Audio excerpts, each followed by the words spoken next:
Hello YouTube. Well, this is not normally in my line of videos. However, wanted to start a new thing. So I wanted to show you my in-ground sprinkler system.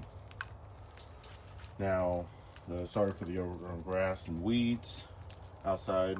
My mower and weed whacker are pretty much done. They don't run anymore. Hasn't ran for a couple months now. Well, the mower just stopped recently, but the weed whacker's been a while. So I'll have a new video on see if we can fix that. Probably. I won't promise anything, but I might. But I wanted to show you my in-ground sprinkler system, and now I'm going to be starting a new series, and that is how to open and how to close your in-ground sprinkler system. We're here in Florida, don't really need to, but I have a problem where they used DWV pipes underground, drain waste vent pipes for the sprinkler system, and every year I always have a problem with some sort of line breaking, a valve failing. So especially this last winter, I just had a couple valves just fail during our hardest freeze when I turned the water back onto the sprinkler system. So I'm going to be blowing out the sprinkler this stuff. So this is where water comes in and it hits this backflow preventer. Also having a nice rainy day, by the way, to do this. So back to this is the backflow preventer. Water comes up through here and it comes down and hit the T. This I just added recently with a shut-off valve for a spigot up front. It's not completed, but that's where I'm going to be blowing the sprinkler system out from. This I did like probably, I think 8 years ago now, 9 years ago. And it was going to be a way for me to put a shop vac in here, but it's not enough to open the valves to open and close the sprinkler system. So this is my shutoff valve if we need to turn the water off in an emergency, because these valves are very tough to turn. But when we blow the system out, we'll shut off one of these valves. It'll probably you have to shut off this valve here, leave these valves open, and the air will come through here and then blow the system out from there. So I'll go ahead and go turn the system on. We do still have a lot of work back here to do. You can see the backyard's really overgrown. And this is just 2 weeks.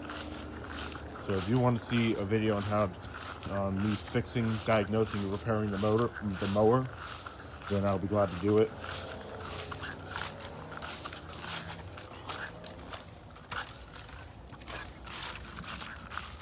I will show you my sprinkler box, and it will run through all the zones.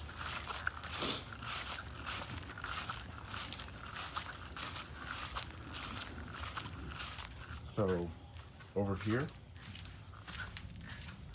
when we blow the system out this year, here's my air compressor for it. And credit to JK18, I'm going to put a link in the description on how to make your own sprinkler system blowout tool. I'm not going to make a video because this is not my idea. However, I'm going to provide a link to his channel so you can subscribe to him, and he can show you on how to make a homemade sprinkler system blowout tool. The only difference is he did his out of rubber. I did mine out of this braided hose because I just had it. You're going to have to cut this braided hose first and then cut the end off and kind of sleeve it back. So, but it works. So here's my sprinkler system timer box. We have 5 zones, 4 original, 5 was added on. Here is the rain sensor that I have disabled because I would just turn the system off. It stopped working on me one day and I never bothered to fix it. So we're going to actually go ahead and decrease each zone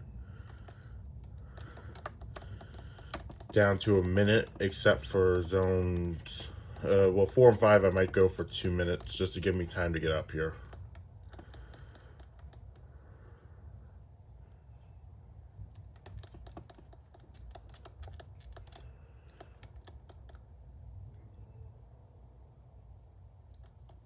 Actually, we'll just do them all for them. We'll do everything for a minute except for the garden.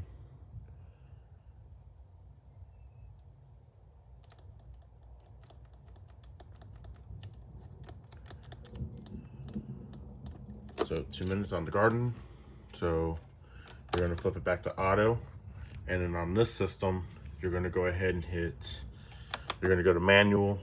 Oh, I could have done that too. So manual watering. You know what?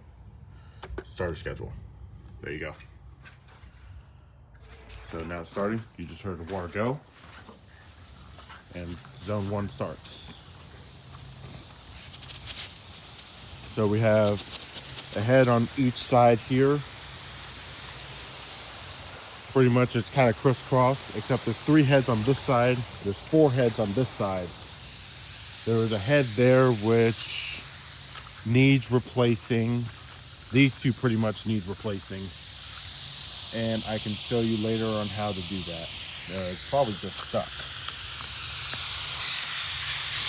It's popped up. It's just the head's totally in the ground. So these heads need replacing, but the rest of these are pretty good. This one's shooting really well.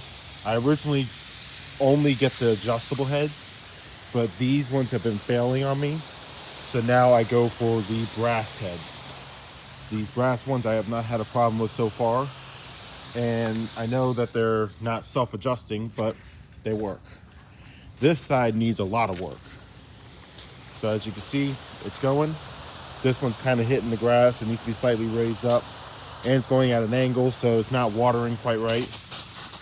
This one has been clogged for years. And all these heads just kind of need... Actually, these aren't too bad. The ones going down inside the house, they're not horrible, except some of them just need to be raised because of the grass. So you can see here, they're kind of hitting the grass a little bit.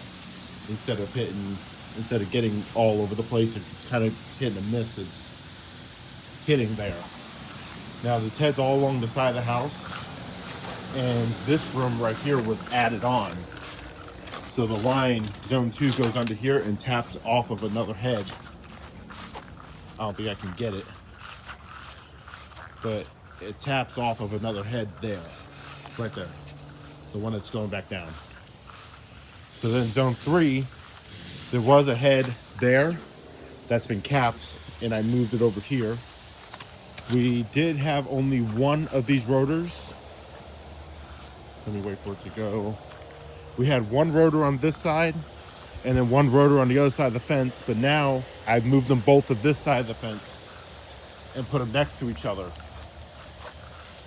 The ideal situation was to put one there and to put one there, but there's roots all here. There's another head here that's not shooting great. But that was the ideal situation.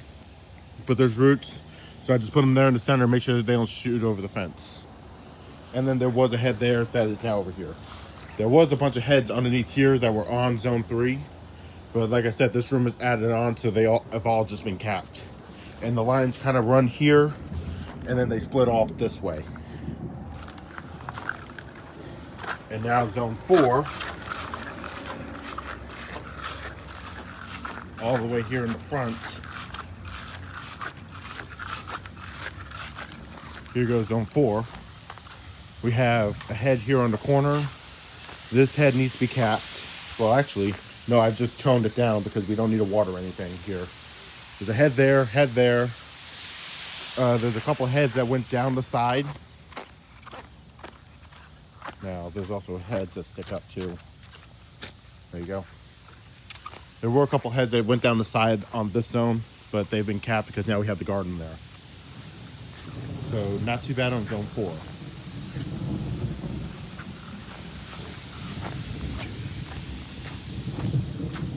So now we'll go to zone 5. Zone 5 was added on because we added the garden. And instead of doing heads, instead of doing like regular misters or rotors, we did drip irrigation for the garden. And I hung them by these lights. So we'll wait for zone 5 to start. Oh, and it just did. So as you can see here, it's just these drip heads. They all work really well.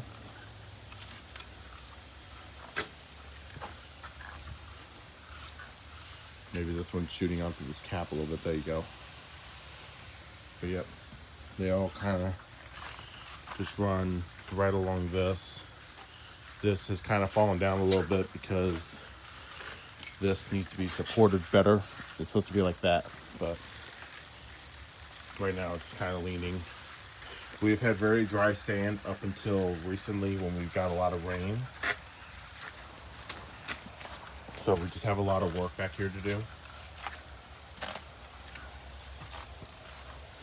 But yeah, that was a tour of my in-ground sprinkler system. And I've always wanted to kind of start up a series like this where we do some repairs and everything. And then now I get to also open and close the in-ground sprinkler system because I have pipes that fail all the time and I don't want that. So I figured it's better off, it's not going to fail if I just get rid of the water out of it. And that line right there, I will go show you where that goes real quick. It has not been fully completed.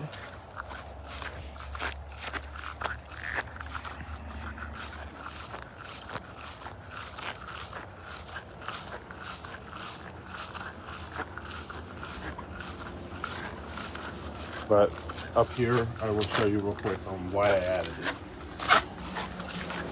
And by the time you see this video, this will either be in the process of being fixed or already fixed. But this hose spigot right here leaks. So what my plan is to cut this right here, put a piece of treated wood on this wall, and then go ahead and bump it out so I can secure a hose spigot, shark bite, just on here and screw it into the wall. That is my plan. As you can see here, this is very loose. Also, there's a lot of putty there, and probably I'm already going to do this, but yeah, cut that off and just stick a shark bite fitting on there and put a piece of wood there, like a nice piece of treated wood with paint on it, and secure the hose spigot to that way, because this right here is all like some material that we put here years ago when this was loose, just to cover up the wall a little bit. The concrete guys did not do a great job, and they just stuccoed right over it, and the stucco cracked and broke. But that line that I showed you with the sprinkler system runs over here to a hose spigot, and just haven't had time to come out here and fix it any further. Like right now, I just put that on there just so I could use it. But this piece of pipe right here is going to run up here like this, and then the spigot will attach here. And I don't care that it's left open like that. And there's plenty of pressure on this too.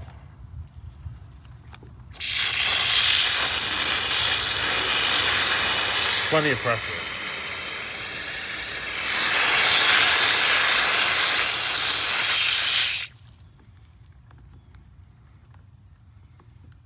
So yep. Anyway, that was a tour of my in-ground sprinkler system. Thank you for watching. Please subscribe, comment, like this video. I will do some videos on repairing the heads and everything. So yeah. And that is it.